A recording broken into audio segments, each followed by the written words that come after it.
Hello and welcome to this video about prime numbers. In this video, we'll examine the proof that there are an infinite number of primes, and then try to make this proof more intuitive by plugging numbers into it.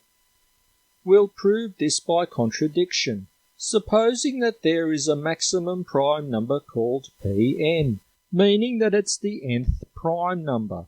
Then a list of primes would be 2, 3, 5, and all the way up to Pn, and P1 would be 2. We could write it as both 2 or P1.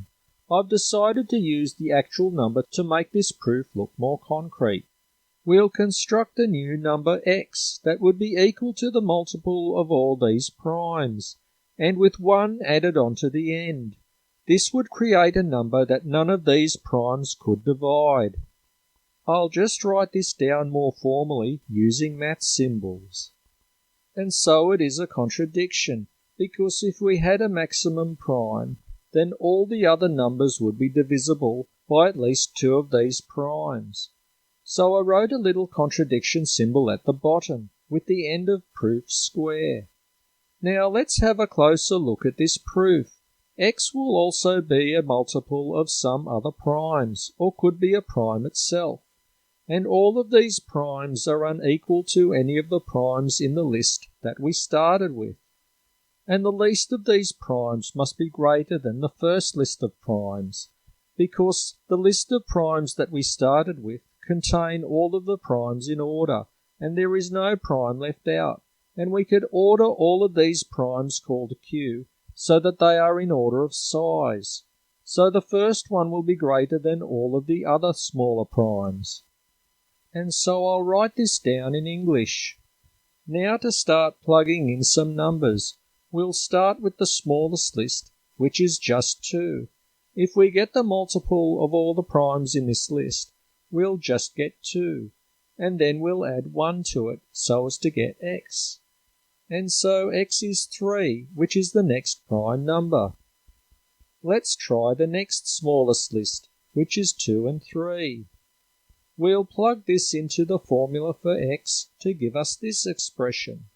Evaluating this expression gives us the number 7, which is a prime, but not the next prime. We'll now try the next shortest list.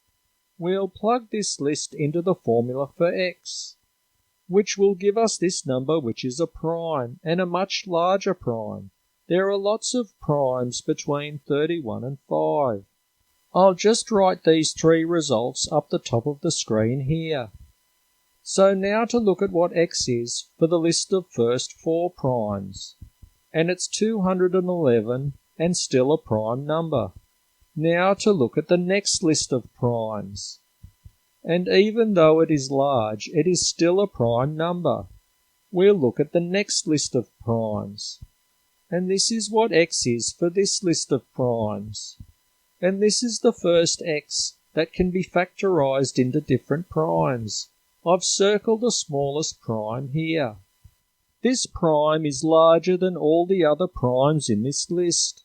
Now to look at x for the next list of primes. And this is what x evaluates to. This number factorizes into a product of smaller primes. And this prime is larger than all the other primes in this list, and it is equal to the next prime.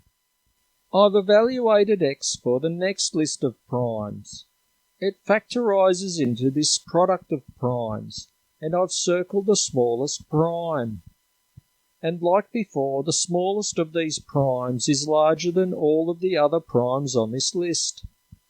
So now I'll put in this bonus proof that there isn't a biggest number. It's a proof by contradiction. That's similar to the last proof.